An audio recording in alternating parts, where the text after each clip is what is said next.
What is going on, guys? Welcome to Grego's TV Daily Rewind as we go back a week, give you the past 7 days of tech news videos in one single video. This is episode 285, and in this episode, we talked about the OnePlus Open phone and a potential break that's going on. Maybe, hopefully, it's not happening to everybody. We talk about the Galaxy S24 phones and a bunch of new AI features that are going to come into that, and we go into detail about those AI features. We talked about the Galaxy Z Fold 6 and so much more. So enjoy this week and we'll see you in the next one. We've got two big stories for you, and the first one is kind of weird, and I cannot imagine Samsung's gonna end up doing this, but there's the rumor mill, as you know, and the rumor mill can get pretty wild about S24 rumors, and it has to do with AI and potentially paying for that on-device AI. Here's the tweet from Exynos saying Samsung is actively pursuing the option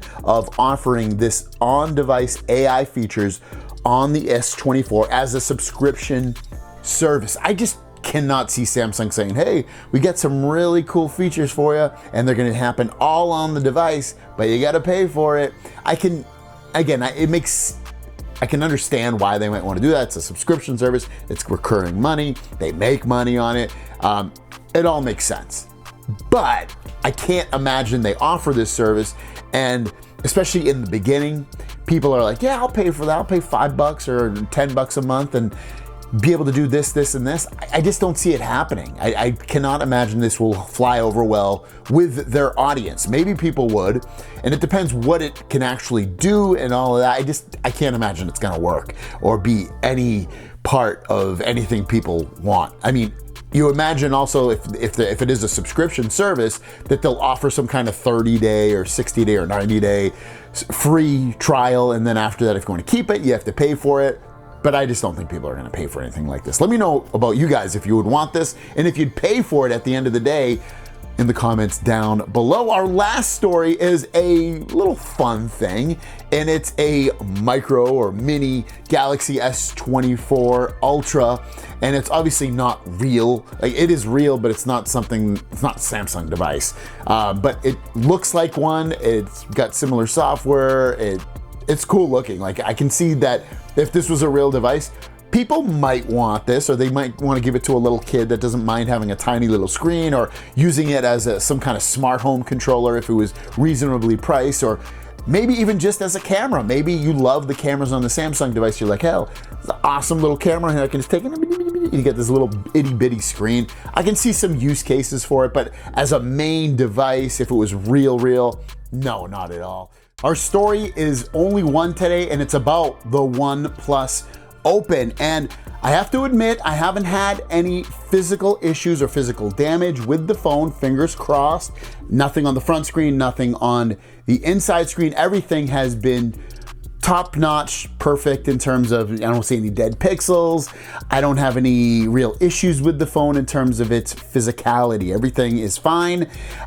Very happy with this. I want to lay that out there. I also want to say that I haven't seen too many people have issues with the phone either. Now, with folding phones, most of the issues you see have to do with the inside display, because it has a hinge and it's open and it's huge and it's got so many moving parts and so much mechanical motion with the device that there tends to be some issues as time goes on. And I always recommend getting a insurance policy with these phones. And I went a little back, maybe a month ago, saying, hey, you might not need it for the Z Fold 5, and you might not, but I guess it's always safe to have it rather than not, especially with how expensive these phones are. Well, someone on Reddit actually has a broken OnePlus Open. He didn't drop it, he didn't smash it. It just died basically on the big display, the main display, and you can see this line, this black line running all the way up the phone. And I was reading the comments, and again, I haven't really seen anything online, and I know those people in the comments did some research, trying to find other people that had similar issues, and they're having a trouble doing that, finding other people. So it might not be the rule that this is going to happen to your OnePlus Open. I don't think it will be, but there's potential that it could happen.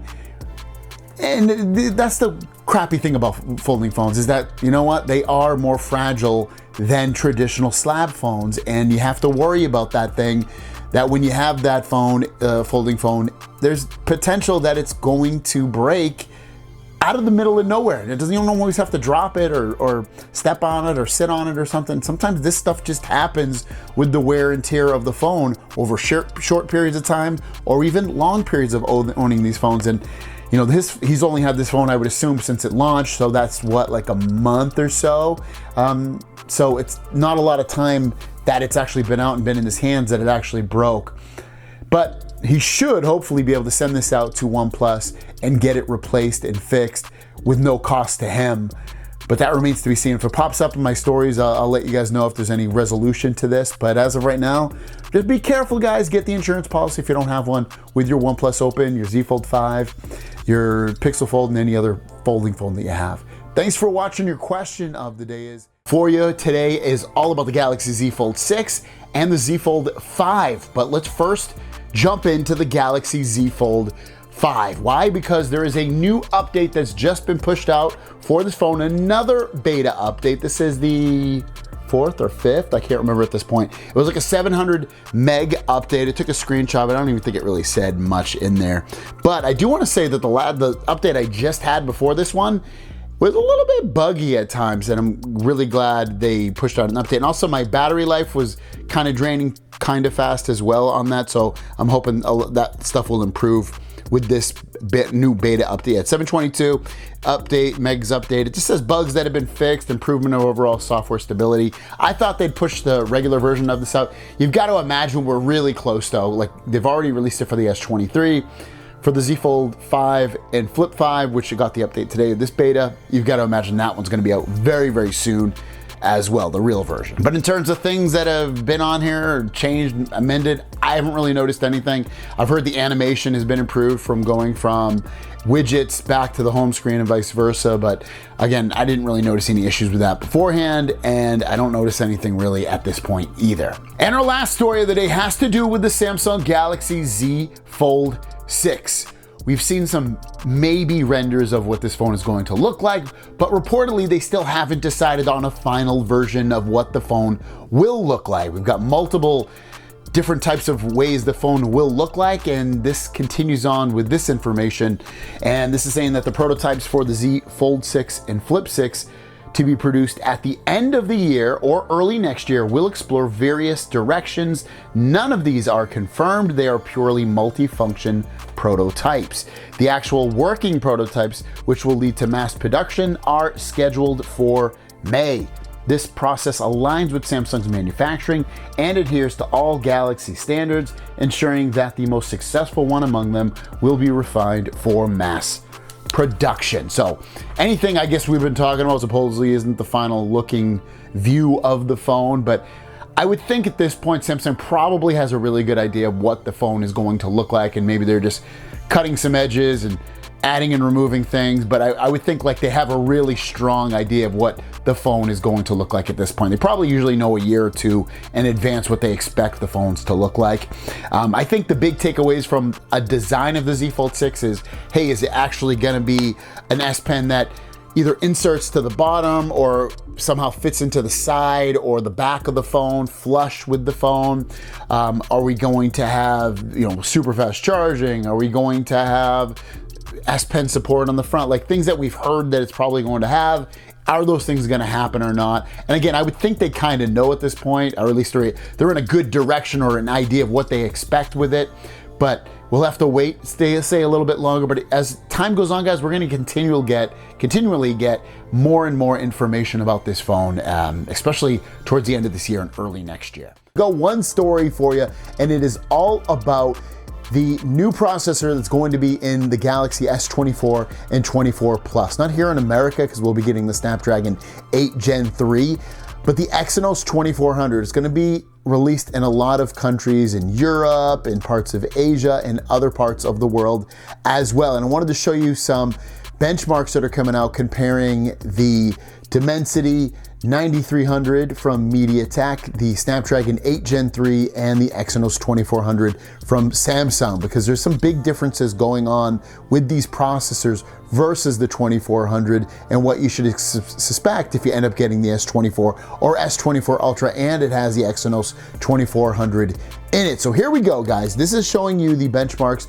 2400 with multi-core or single-core scores actually being somewhat similar, 2067 versus 2270 versus 2196, but you can see that MediaTek 9300 is a real beast because it beats all three of these processors. It's the #1 total in everything, and then Snapdragon comes in second overall. But regardless, when you compare the Exynos 2400 single core and multi-core score, especially the multi-core score, which is going to be great for gaming and high-end apps and pretty much any other app, you see there's a huge difference, 7916 and 7284 versus 6520. When you look at something like that, you know, you tend to think, are you gonna come into points where this processor won't be able to handle things? And I don't think that would be the question. I think it'll be able to handle everything you kind of throw at it, but will it handle it as fast and as buttery and as powerful as the MediaTek 9300 and the Snapdragon 8 Gen 3?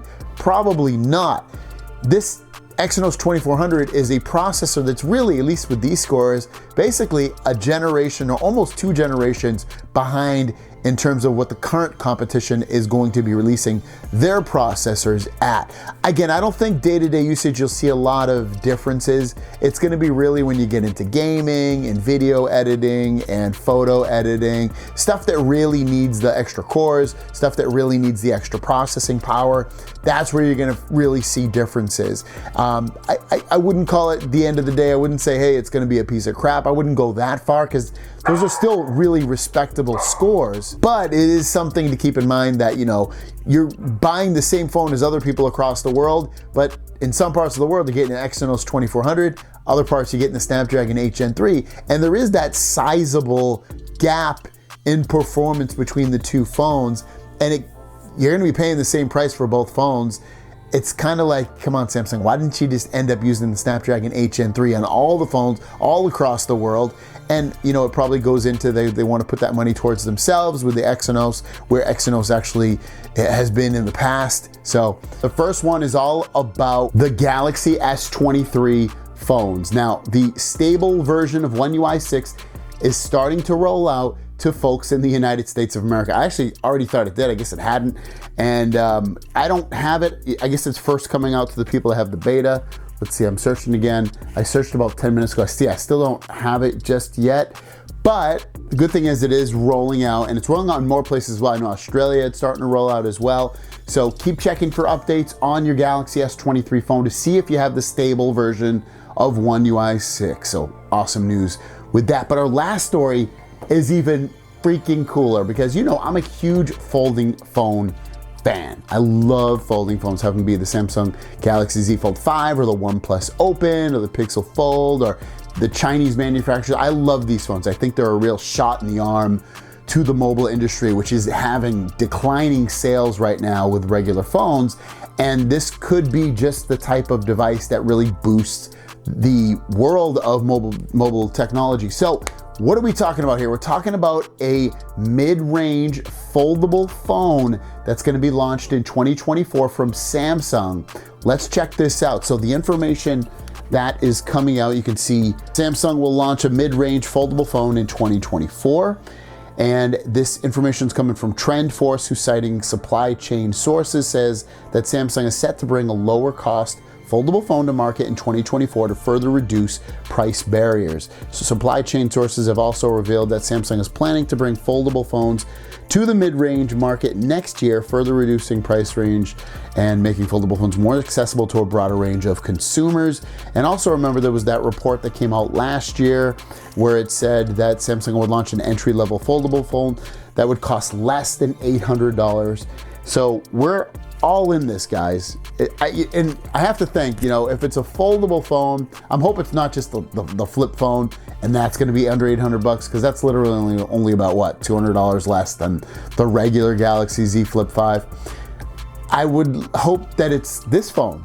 And I've kind of talked about it before. What could they actually do if they ended up releasing a mid-range or a budget folding phone like this? Well, they could get rid of the front display and put like something tiny like they do on like the Z Flip phones, like the Z Flip 4, 3, 2, and 1, to mitigate having to put a big display on the back. And then what else they could do? They could put like, I don't know if they probably wouldn't put slower charging, because this is already pretty slow for fast charging at 25 watts. They could put the cameras that aren't as good, maybe less cameras as well, maybe a smaller battery, a processor that's a year or two old.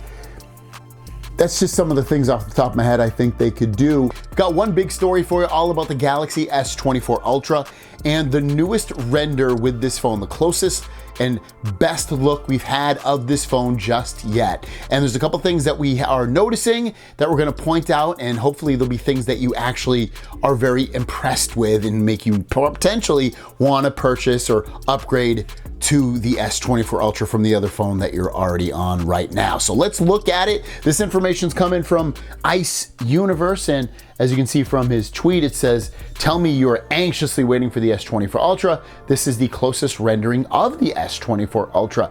And when we look at this, you know, if you look at it really, really quickly, you probably won't notice really much of any difference at all. But when we look at it, it does look like the front camera is smaller now than it was on the S23 Ultra, so giving you a little bit more screen to look at and making that camera a little bit less noticeable.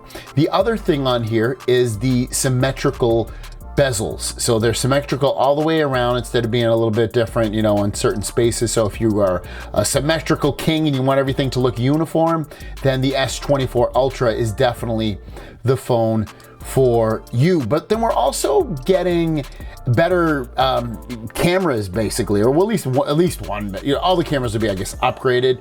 But one of the bigger things on this is that the telephoto is a more powerful, better camera in general. And with that, we might lose some of that optical zoom versus optical zoom, like 5x optical zoom on the 24 Ultra versus 10x on the 23 Ultra, but the quality and performance of the camera should be better in general. Now, there are other upgrades to this phone, such as obviously the new processor, the Snapdragon 8 Gen 3, most likely 16 gigs of RAM, potentially up to 2 terabytes of storage, and a bunch of other things as well. I'm definitely getting it. I still like the S23 Ultra. If I was gonna be a candy bar kind of phone kind of guy, I would, and I love Android already, I would either be using the Pixel 8 Pro or definitely the 23 or 24 Ultra, whatever phone is out at that point. Those would be my main candy bar phones at this point that I can, right off the top of my head. I have an iPhone, but I don't use it a lot, and I'm not a really big, again, a slab phone kind of guy, but if I would, those are the two phones I would definitely use. A big story for you about the Galaxy S24 and additional AI features that will be built into this phone and how they interact with the phone and make your life easier and more complete. And this is actually a couple of pretty cool features are going to be built into this. I'm looking forward to this stuff. I have super high hopes for artificial intelligence in general. There's so much that you can do with it. I do think it's going to eliminate a lot of jobs, but then it'll create a lot of jobs in return. And it's going to make, again, your life, it should be, it's obviously designed this way, to make your life easier and give you more time to do what you really, really want to do. So let's check out this information. It's coming from Ravegnas. He's been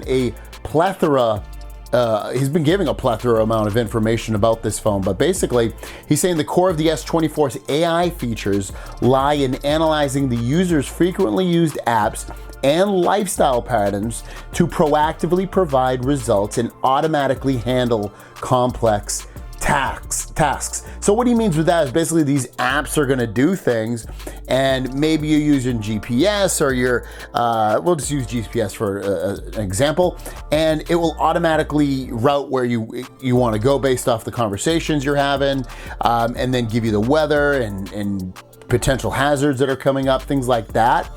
That's just an example of potentially what it could do, but basically it's gonna interact your lifestyle in with your apps.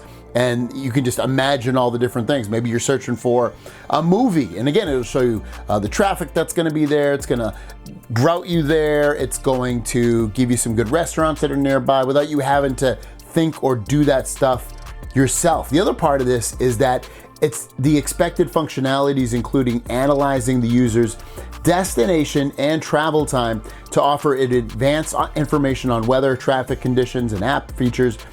So I've said that part, obviously. Moreover, if the user commands to send an email, it is expected to automatically compose the email in the desired format and proceed with sending it. So the potential of this is insane. And obviously, is it gonna work? That's the bigger question. Is it really gonna work the way it's kind of being described? That remains to be seen. But the potential of this thing knowing who to send the email to, what exactly you wanna say, and sending it all without you really doing anything is amazing. And that is the future we will live in, trust me. Will it happen next year when this phone launches? There's potential. Is it gonna get things wrong sometimes? Probably, because it isn't perfect yet. But there's so much we can do with this, and it's so exciting to me. I love the thought of doing things like that. You know, like I would love to not have to potentially send an email. If it knew who I wanted to email based off what I was writing about, like maybe I'm texting with my wife or something, I'm like, hey, we need to reach out to my son's school, blah, blah, blah. And it's like, okay, if we finish the conversation, it takes that information and then just sends the email. I'd be fine with something like that. Again, that's just a really crazy example, but what would you like to see AI do for the Galaxy S24 line of phones?